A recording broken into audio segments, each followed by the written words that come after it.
Bonjour frères et sœurs, nous sommes donc aujourd'hui le mercredi 6 mai et nous continuons la lecture des textes de Saint Paul, mais c'est plus des morceaux aussi monumentaux et profonds que celui de 1 Corinthiens 15 que nous avons commenté toute la semaine dernière. Ici, c'est quelques passages de Paul qui affirment les conséquences de la résurrection du Christ. Et aujourd'hui, c'est un texte qui est tiré de l'épître aux Galates, un écrit de Paul assez ancien dans sa carrière, et qui est adressé aux Galates, c'est-à-dire aux Gaulois, car il faut savoir que les Gaulois n'étaient pas simplement venus en Gaule, comme nous le savons d'après Malais Isaac, mais qu'il y avait eu aussi des Gaulois qui étaient allés en Turquie à l'époque et qui s'étaient installés dans la région aujourd'hui d'Ankara, qui à cette époque-là s'appelait Ancyre.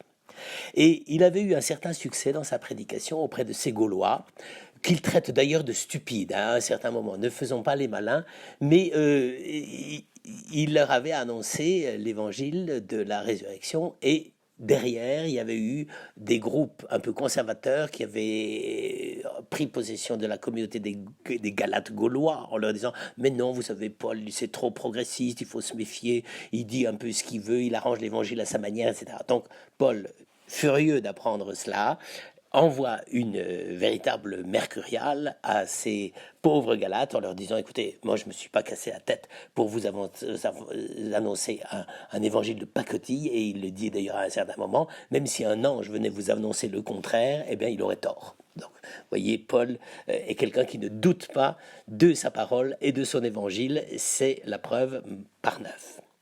Toujours est-il que dans cette épître aux Galates, il y a un tas de choses très importantes. C'est une sorte de préfiguration de ce que sera l'épître aux Romains, son grand chef-d'œuvre.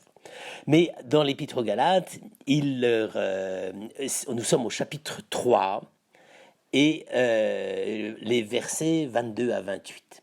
Qu'est-ce que c'est que le cœur même de ce petit passage? Lisez-le attentivement parce qu'il est très très beau. Paul, dont j'ai fait reproduire, je vous envoie l'illustration d'une petite fresque qui se trouve dans une petite grotte dans la ville d'Éphèse. Malheureusement, c'est pas chez les Galates, dans laquelle on voit Paul au milieu et Thècle à votre gauche et sa mère Théocléa à votre droite. Paul entouré de deux femmes, lui que l'on qualifie toujours de misogyne. Ben vous allez voir, c'est pas tout à fait vrai. En deux mots, de quoi s'agit-il? Paul donc veut expliquer aux Galates que ce qu'il leur a annoncé est sans commune mesure avec la régression à laquelle les ont appelés certains, comme il dit, envoyés par Jacques. Ça veut donc dire, vous voyez, que la prédication au début, dans la première génération, les premières décennies, ça n'allait pas tout seul tout le temps. Et qu'est-ce qu'il dit, Paul? Il a une réponse très très simple. Et vous allez, en relisant simplement ces 7 ou 8 versets, vous allez tout comprendre. Paul dit ceci. C'est vrai que Dieu a donné une loi. C'est la loi de Moïse. Mais à quoi sert la loi? Comment comprendre la loi? Et alors là, il prend une image, une comparaison qui est extraordinaire. C'est la comparaison du pédagogue. Mais attention, n'imaginez pas tout de suite le pédagogue à ces martyrs que sont les professeurs de l'éducation nationale qui subissent les moqueries, les indisciplines, les violences de leurs élèves aujourd'hui. C'est exactement l'inverse. À cette époque-là, on considère que le maître a toujours raison, que les adultes ont toujours raison et que les enfants n'ont qu'à bien se tenir. Et le pédagogue n'est même pas le professeur. Le professeur, c'est celui qui enseigne. Mais comme les gamins sont turbulents et qu'on considère que de temps en temps, il faut vraiment les tenir les rappeler à l'ordre, eh bien, les enfants sont accompagnés d'un pédagogue qui est fourni par le père de famille. Et donc, Paul se souvient sans doute des souvenirs de son enfance lorsqu'il était à Tarse et qu'il a dû recevoir aussi une éducation, pas simplement dans la synagogue, mais qu'il a dû recevoir aussi une éducation dans le monde gréco-romain de Tarse, Ars, qui avait une petite université, n'est-ce pas? C'était quand même, c'était pas si mal que ça. C'était, oui, modeste, mais c'était bien. Et donc, il sait, Paul, à quoi servait le pédagogue. C'est-à-dire, c'était celui qui prenait le gamin à la sortie de la maison, enfin, comme maintenant, n'est-ce pas? Il prenait le gamin à la sortie de la maison, il le prenait par la main, il portait le sac, parce que le fils était enfant d'homme libre, donc il portait pas le sac d'école, n'est-ce pas? Et puis, il accompagnait le gamin, il lui achetait son goûter, son pain au chocolat, n'est-ce pas?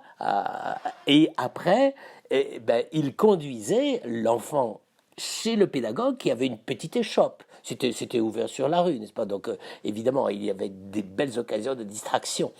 Et donc, le pédagogue ou les pédagogues, parce que plusieurs enfants se retrouvaient ensemble, ils restaient là. Et quel était leur insigne majeur au pédagogue? C'était la férule, c'est-à-dire la baguette.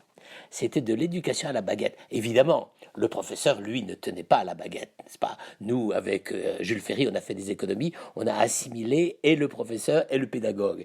Mais à cette époque-là, non, non, jamais le professeur n'aurait tapé sur un élève. C'est le pédagogue qui faisait la discipline. Et donc, quand Paul dit, vous savez, vous avez été enfant, vous savez ce que c'est que le pédagogue. En gros, le pion, c'est le pion. Vous savez ce que c'est que le pion? Il vous disait simplement de vous tenir tranquille. Et donc, il vous mettait en condition d'obéir, de ne pas faire de bêtises avec le voisin, de ne pas crier, de ne pas... Voilà. Et donc, Paul dit, la loi, c'est cela. La loi, c'est que Dieu a voulu des fils. Qui c'est les fils? C'est les fils d'Abraham. Donc, il a donné la filiation avant l'éducation. C'est d'ailleurs normal hein, dans notre vie humaine. Et pour que l'éducation marche, eh ben, il a fallu manipuler la férule et la baguette. Et donc, la loi de Moïse, c'est la baguette qui vous tient sous son pouvoir, le pouvoir du pédagogue, du flic, n'est-ce pas, du pion, et qui petit à petit va vous amener à comprendre que pour arriver à la véritable vie filiale, ben, il y a des étapes. Alors évidemment, dans ce cas-là, Paul a beau jeu de dire, voilà, dans un premier temps, nous-mêmes, nous avons au plan humain la même évolution. C'est-à-dire, nous sommes fils, parce que nous sommes nés dans une famille, et que nous héritons du statut filial et de la liberté du Père. Mais pour arriver à exercer cela, eh bien, c'est la baguette. Et la baguette ne nous donne pas plus de filiation, pas du tout. Elle nous dit simplement ce qu'il faut faire et ne pas faire.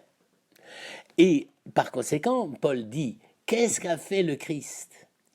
Il vous a redonné la pleine filiation parce que vous êtes fils d'Abraham. Et il vous donne à vous les païens cette même filiation alors que vous ne la méritiez pas.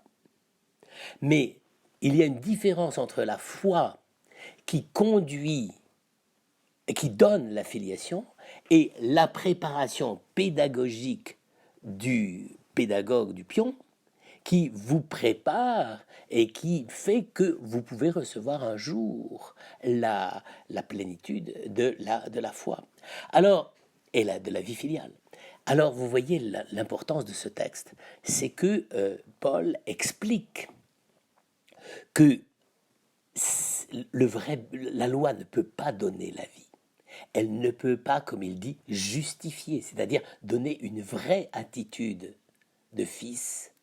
On a besoin pour ça de recevoir le salut par le Christ.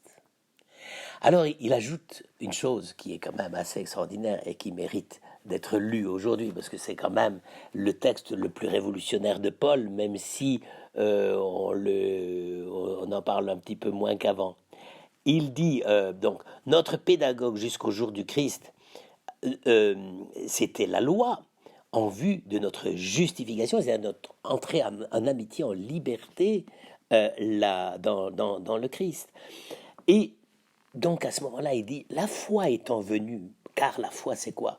À partir du moment où c'est plus la contrainte qui vous fait obéir, mais où c'est la confiance dans la liberté, eh bien effectivement c'est la foi.